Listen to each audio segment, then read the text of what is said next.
Hey everybody, this is Nat C Jones with Nat C Company, and today I have some fantastic company. His name is Phil Hissom. Hey Phil. Hello, hello.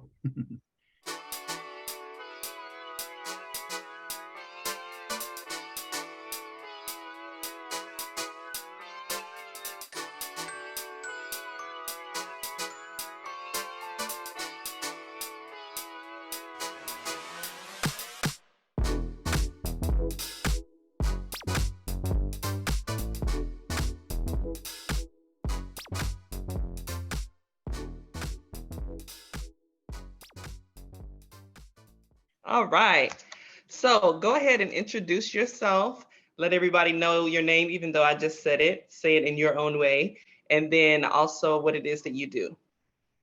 I am Phil Hissom, and I am currently the missions pastor at Discovery Church in Orlando, Florida. All right. Whoop, whoop. And also, just to kind of jump things off in my way and to make Phil uncomfortable, which is it's impossible to do. Phil is my favorite white guy. Yes, my Hey, I need a little ribbon or something I can my have. favorite white guy. That's so funny. That's our inside joke, guys. Okay, we're gonna have a good time. Phil is one of my favorite people, honestly, and he has helped me a lot in my walk as a community developer, as a facilitator.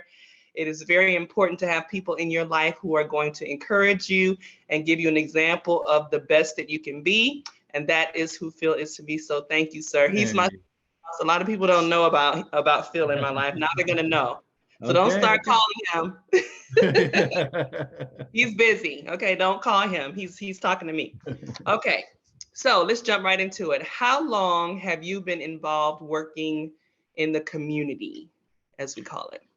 In the community since really about 2006, 2007 here in the Central Florida community. Began working in neighborhoods on the west side of town and yeah, still working neighborhoods over there. So Okay, so you're not from here originally. I'm not. I'm from West Virginia originally, but moved around a lot. My wife and I were in Maryland before we came down here in 2005. Okay, most people aren't from Florida. When you meet someone Yep. who's actually born and raised, you're Every like, "Are once you in a a while. Martian?" Rare Okay, bird. so when did you first know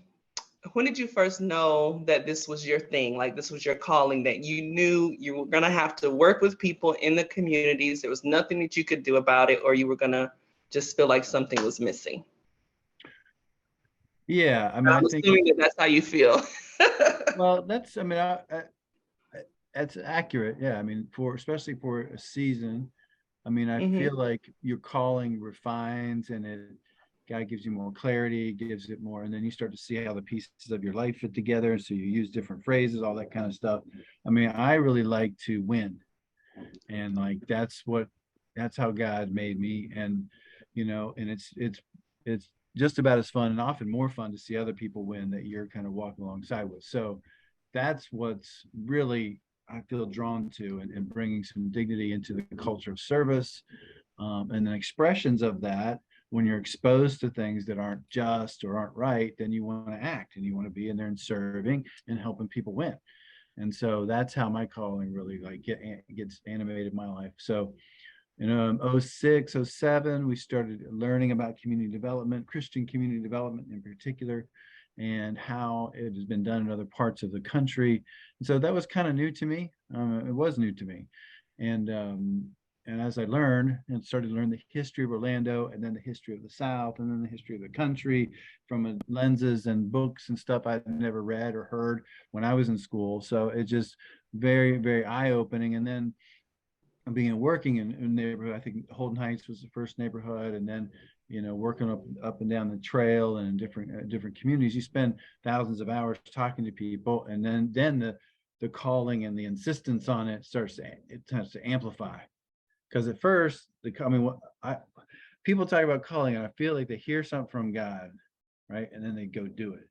But what happens in my experience is you hear a little small voice from God, and then you start working towards it, and then there are things that get louder, and you go, "Oh, that must be the way. Walk in it." So the calling gets a lot more vibrant, loud, and clear the longer you go. So anyway, that's just I think that's just a sidebar to say, like, the reason I was doing the work got clearer and clearer every year. It's another way of saying that. While the calling was broad beforehand. Yeah, so the calling starts off as like a whisper, he's like, hey, hey. And then it's like, hey, come Yeah. on. Yeah. You know what? You said something that I've heard you say this before, that you like to win. And it was such a surprise to me because not that I think you're a loser. Of course I don't. I love Phil. But when you think of someone who likes to win, you think of like an arrogant, annoying, like football player or something, like, yeah, come on, let's do this. And you are so calm and cool. I have never met anybody as calm as Phil, but just know, all of you that know Phil, while he's quiet, in his mind, he's thinking about dominating the situation. I love that. Yeah, when I was a kid, it was a kind of like, at all costs, like it's sort of overwhelming, unhealthy desire to win. And then for a little season in my early adulthood, I kind of threw the baby out with the bathwater because of the same reason. Like, it just pretend like I didn't want to win, but that was disingenuous. And so it's really clear to just suddenly be made aware that, have a light bulb moment that there's many different ways of approaching winning, because we, for years at Polis Institute, we were helping families achieve their goals. That's helping a family win. And that's super fun. And so it was just like the phrasing of it and what it means. It's not a win at all cost thing. It's not win for winning's sake. It's winning at things that matter and being willing to risk. I think this is the best way. And I think I'm going to try my hardest. So that was like the least cool thing when I was a kid, trying. You want to be a kid that did good and didn't try. Right, right. Say, no, I'm trying. I think this is the bullseye. I'm going to go for it. I know I'm going to come short, but I'm putting it out there because I want it to be the closest it can be. And I think if you say it out loud and you point towards it and you tell other people, you get closer to the middle. Right. So that's why I like it. I like doing that with other people, and I'm beginning to do that in neighborhoods in and around Orlando, and saw what it took for people to win when the circumstances weren't favorable to winning, and they're pursuing winning anyway, and then helping them connect them to resources that help them actually get all the way and more. I don't know if you can hear, but there's fireworks going off. My neighborhood, it's like, I can hear you. it is. We're you hear my kids yelling in the background? Because I'm outside, but I can hear the fireworks. We're celebrating December 4th. You know what that's famous for? No, but I'm gonna edit the part out where I don't. Nothing. Nothing. Oh. But it doesn't matter. They set fireworks off. This is your neighbors, or is this you? No, it's the neighbors. It's not me. That's funny. Okay, so this is what I was thinking. I know you're a facilitator, an amazing facilitator, and I know as a facilitator that it takes strategic thinking to be able to do it correctly, right? So, and then knowing that you like to win, I'm assuming that you know how to stay the course and just like not give up. I'm not going to stop. I'm going to be right here. I'm going to be diligent until we reach the goal. It seems like those two things marry together well when it comes to winning in the community because of all of the challenges that come with the work. To be able to have strategy and to say, I know this is pain, staking, this is it just difficult, is heartbreaking, but staying the course. Would you agree that you need both of those to be able to do the work you do?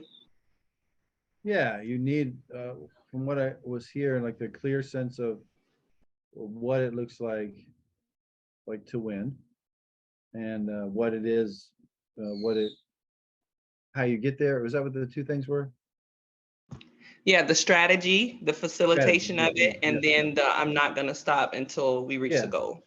Yeah, I think that there's ample room for facilitators because if they're doing their job well, it is a neutral party, like neutrality is kind of not actually possible, but closer to neutrality. And then you're just I think that because you have in some ways, the least amount of stake in what happens, you can stay determined to the process and making sure everybody's heard, that you stay on track, because you're just not invested. If you're a resident of a neighborhood, you have a huge stake, and that's a very different thing. And if you're somebody who is either investing your personal dollars or drawing other monies into the equation, that's a big commitment. And it's like so those two groups are putting a lot in, and it's going to be hard for them to kind of not get, I should say, easy for them to get waylaid by the things that happen.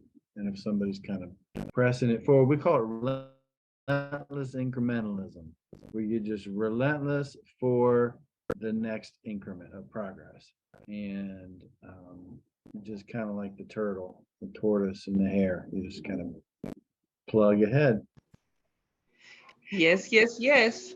Okay, so you're freezing off and on, and there's a little bit of a lag.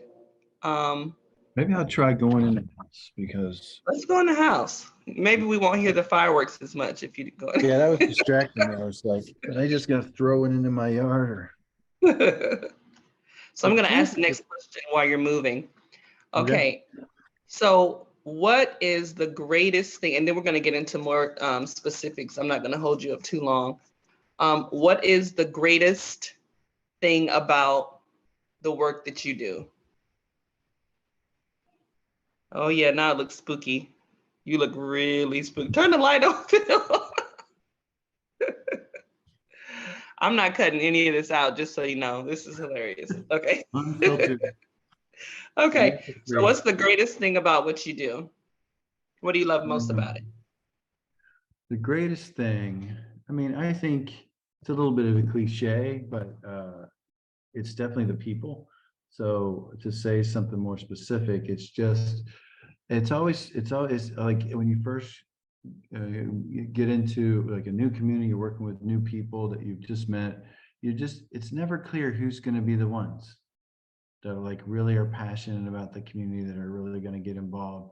And that's the most fun, is seeing them emerge. The leaders sort of start to get there, like off in the back, and then they're starting to get excited, and then pretty soon they're like, really involved. And then next thing you know, they're the ones up front, like talking to people and getting out of that. That is really, really cool, because it's cool in and of itself just because it happens. But it's also extra fun because you can't predict who it is going to be. Yeah, people always surprise you. There's nothing I love more than people not being anything like what they look like.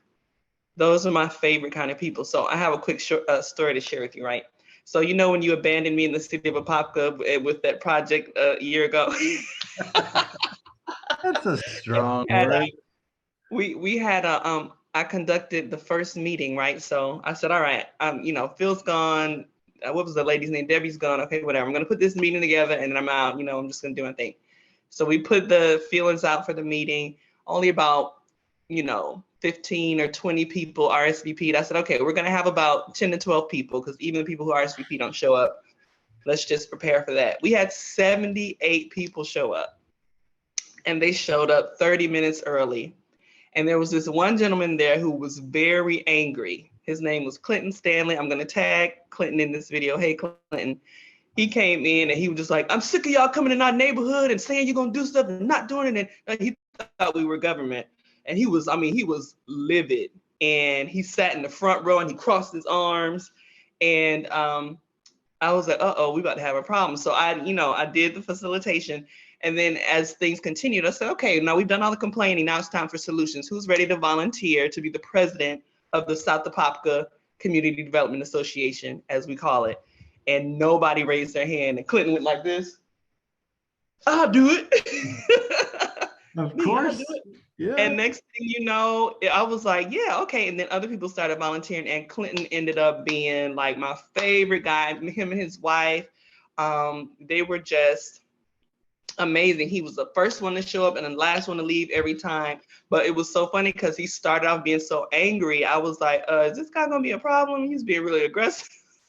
Aggressive. but he was just passionate about his community, and he just cared so much. So people are just little bundles of surprises. I love it.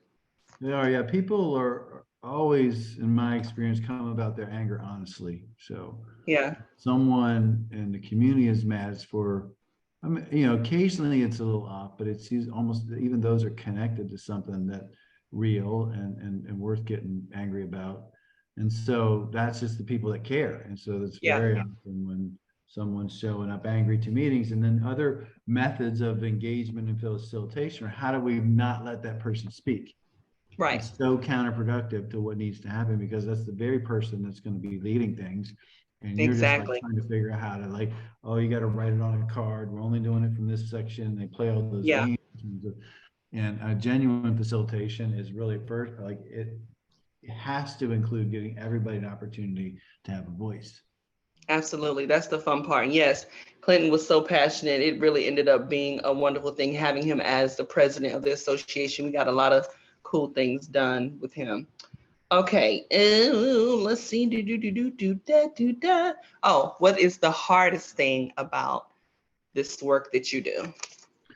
The hardest thing, I mean, you're facilitating not only discussions but different stakeholders, and by definition, they have a different stake in the outcomes. Right. And the model that we used at Polis was that the two most important stakeholders were, first, the residents of the neighborhood, and second, the investors, people who were bringing money to ideally support initiatives that the residents had put together. And Right.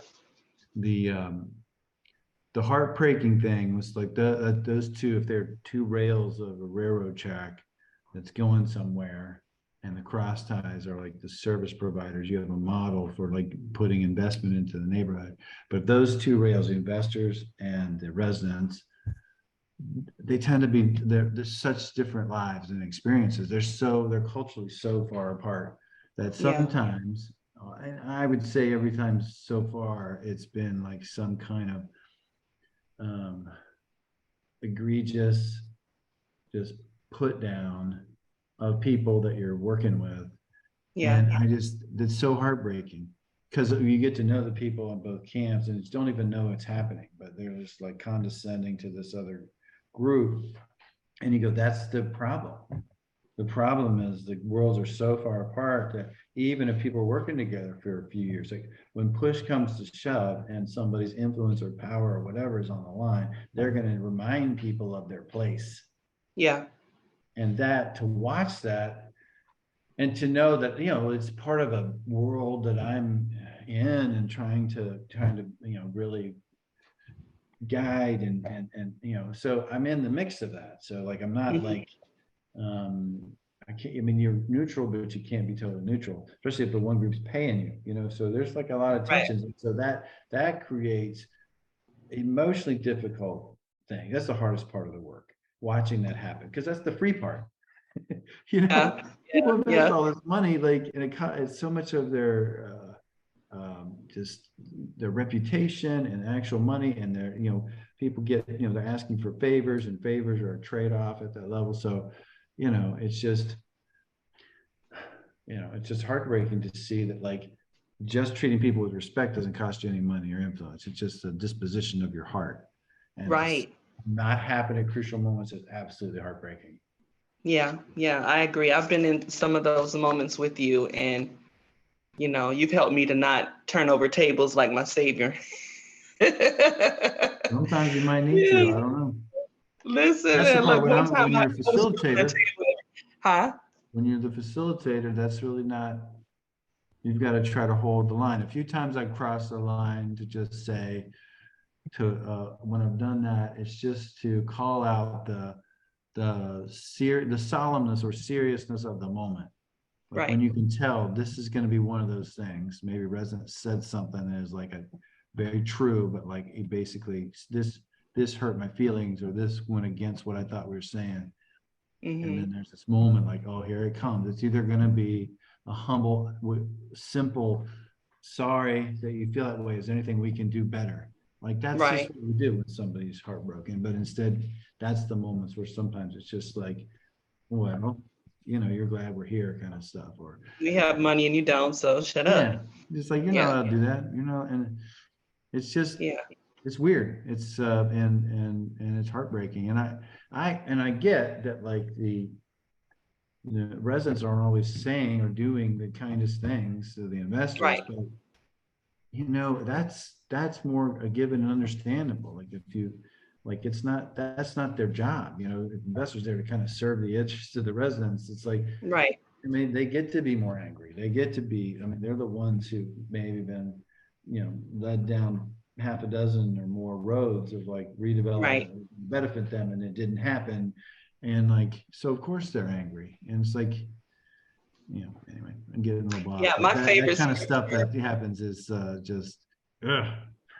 Yeah. So my favorite scripture and what I base my facilitation on is, in all that getting, get an understanding.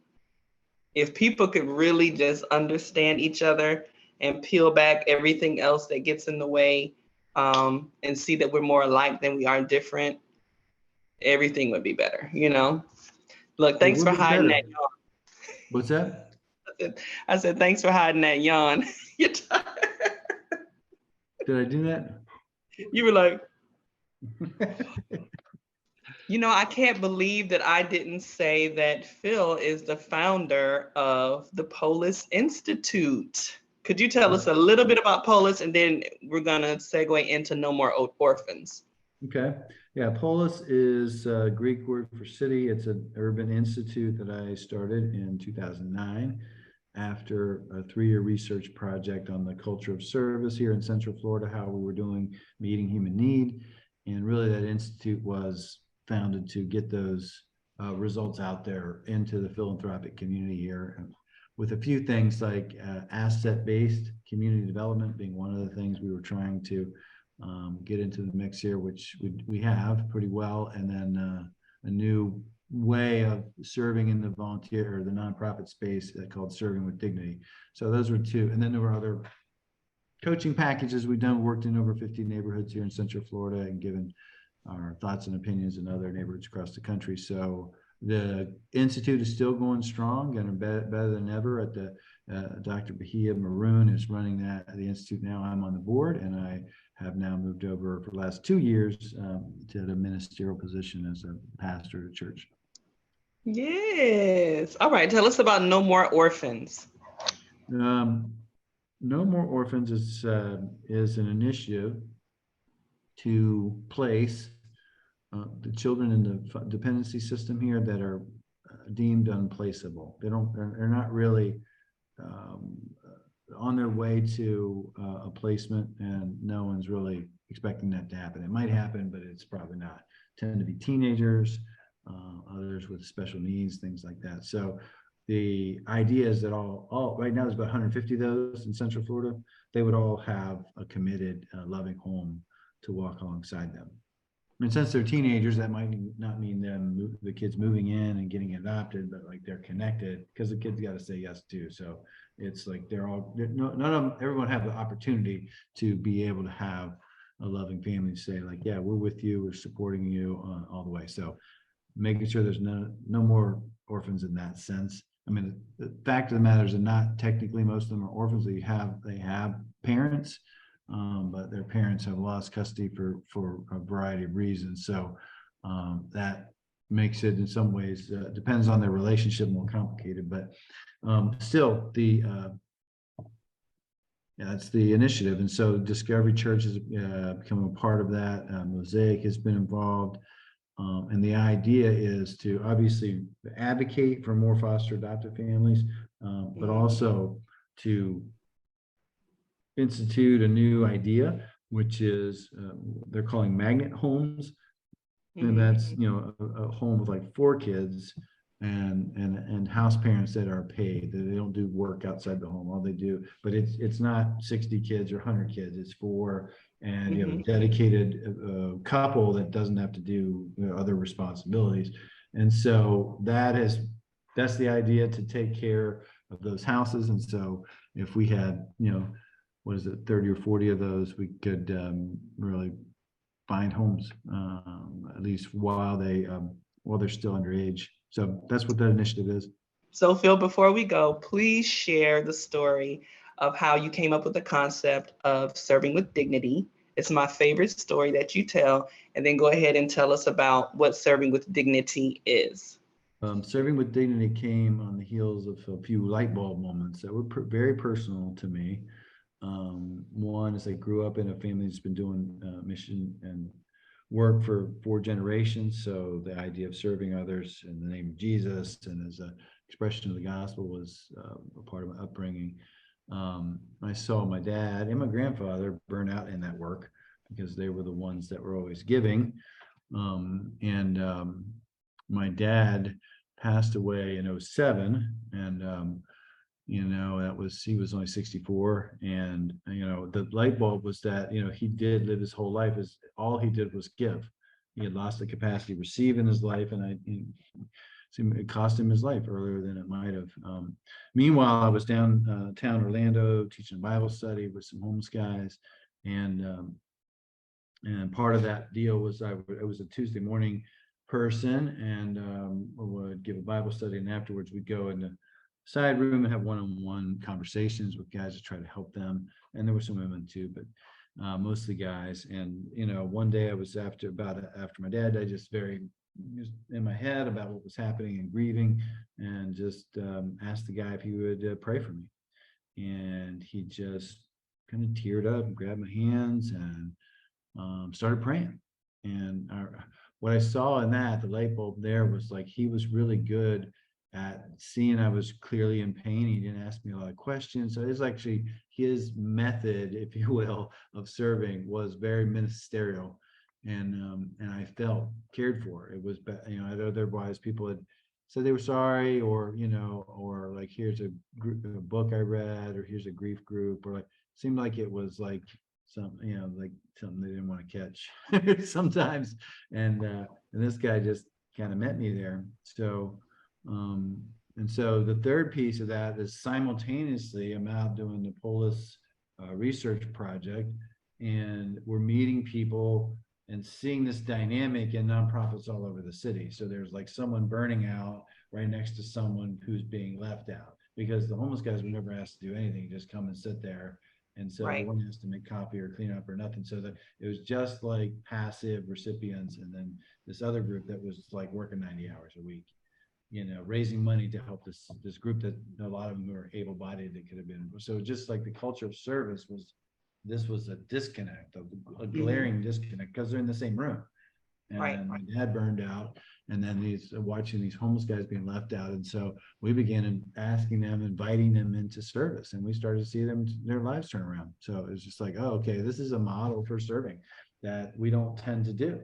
We aren't asking the people to do anything. We're like, it's free. Well, why don't we charge a nominal charge and then try to actually help them get more money on their own or whatever? Just like, it doesn't have to be us giving out stuff to people, and that's not that effective. What can be more effective and more dignified than inviting someone into the process with you? Yeah. So serving with dignity is just my favorite concept program, because it's absolutely brilliant. What person does not want to feel like they have something to offer someone else? And I never thought about before the homeless community feeling that way. I have nothing to give that's of value to anyone. And serving with dignity just kind of kicks that lie out of the water. Yeah, and that belief, I have nothing to give, it keeps people stuck. Yeah. If you don't have anything to give, why bother doing stuff? Right. And you have something to give because you're made that way. God made you that way. So we're image bearers of a God who's active and creative and involved in the world. And so that image, when it's not engaged in service of others or work of some kind or something meaningful in life, you withdraw and deteriorate from what God intended, and you pay a price. And there's any step towards like serving others help is probably the fastest way out of that, towards something that is meaningful and rewarding in your life. And that's for everybody. You don't have to be that's all of us do that. All of us take outs from what really emboldens our passions. And so we owe it to ourselves, all of us, to serve like with dignity by by respecting the gifts God has given us. And that's the other side of serving with dignity. So it's someone not feeling themselves so low, they're not invited, but it's the person who's inviting. Are you really living into what God created you to be, or are you kind of getting a sense of satisfaction about helping other people? What are you doing? What are you called to do in your life and produce in your life? And so that's stepping into your dignity as well, because you're just unique things that only you can do. This is true. I was thinking when you were talking about how God is the ultimate giver, and when we give, we're really expressing our God likeness, right? And for those that we don't give them an opportunity to give, or we don't even see that they have something to give, we kind of deny them that, which is awful. What does it feel like to feel like, I'm not even the image bearer of God? Like, I don't have anything to give as he does. And of course, the Bible says it's better to give than receive. So we deny them that better when we don't allow them to do the giving. So, we could talk about that all day. I'm team serving with dignity, as you know. Okay. We're really done this time, Phil. Can I mention when the next class is? Yeah, do that. So on Friday the 8th and the 9th, no, the 9th and the 10th. Yeah. The Friday the 9th and Saturday the 10th, there's a Serving with Dignity intensive workshop at Crosstown Ministries in Paramore.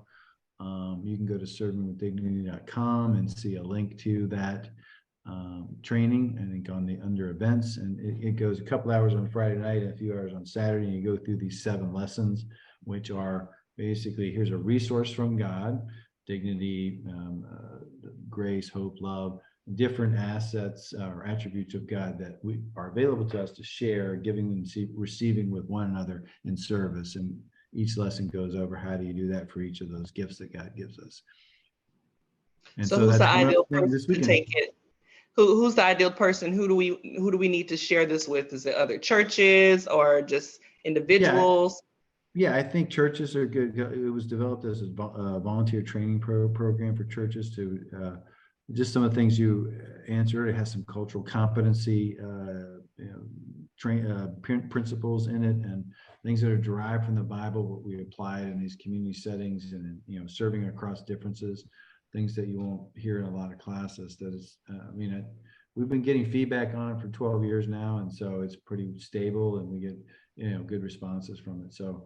And last question is, what is one truth that you wish the world knew in regards to what you do? What's something that is true that most people don't know and you wish they knew? How incredibly involved the living God is in every single detail of life, and how learning to hear his voice, see his hand in the midst of things is just one of the most exciting things there is. And I wish that was easier to, bottle up and give to people. Yes. But he won't be contained like that. So, but he's accessible, and to see, to see what happens and has happened in my own heart and mind and disposition towards the world from following Christ is just, it's the most rewarding thing in my life. And there's just no way you can tell people that. And I wish people could just by the mere sharing the story, it would transfer, but that's the hope, and it's available to everybody. And so that's what I wish more people knew that, and that we're able to just respond to it.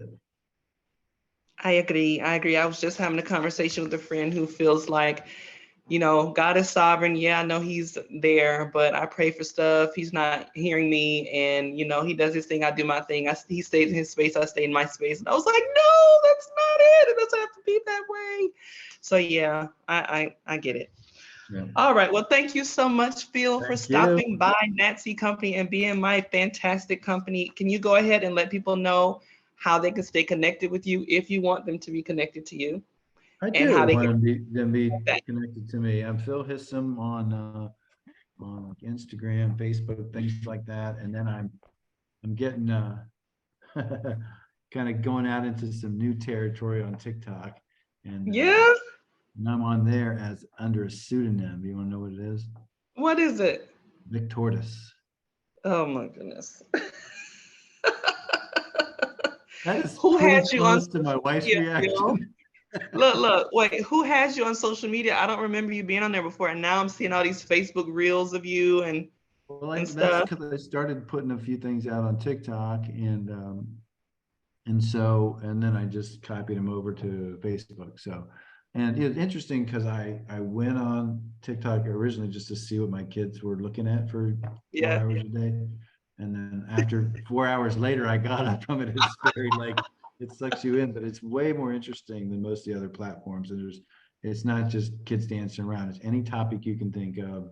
You can see the Hmm. best clips from stand-up comedians. You can see how to cook a dish that you want to just, and very eclectic, but as whatever you pay attention to is what shows up in your For You page. So I've been putting out some videos there to try to, yeah, just participate and share some of these messages and I just felt kind of convicted over that, to just be I as really love engaged. that you've been doing that because that's where everyone is. And, our generation and older is kind of like social media, but it's Yeah. needed. And I really enjoy seeing you on there. It's really funny. Well, And I'm so, just getting started, so otherwise I've just been, posting little updates on the others, but I'm going to try to make a stab at just kind of participating, see what happens. So it's brand new, but okay, yeah, say kind of your fun. handle for TikTok again. What's your handle for TikTok? Vic Tortoise, Vic Tortoise, like tortoise in like the hair. Victorious. Yeah, victorious, but Vic Tortoise, like Vic Tortoise. it's the slow and I steady, love it. I the love slow it. and Thank steady you way. so much, Phil, You're welcome. And for then Phil stopping Hissom by. everywhere else. And it's Phil Hissom everywhere else. And then your website is Servingwithdignity.com. servingwithdignity.com. And your church is Discovery Church. And of course, people are welcome to come and visit. Of If course. Phil is there, it's got to be amazing. It's a great church. Amazing. Yeah, really love it. All right. All right. Thanks, Thank you Nat. so much. I'll see you guys next time. Thanks, Phil. Bye. Bye. All right. I'll call you. All right. Bye bye. Thanks. Bye.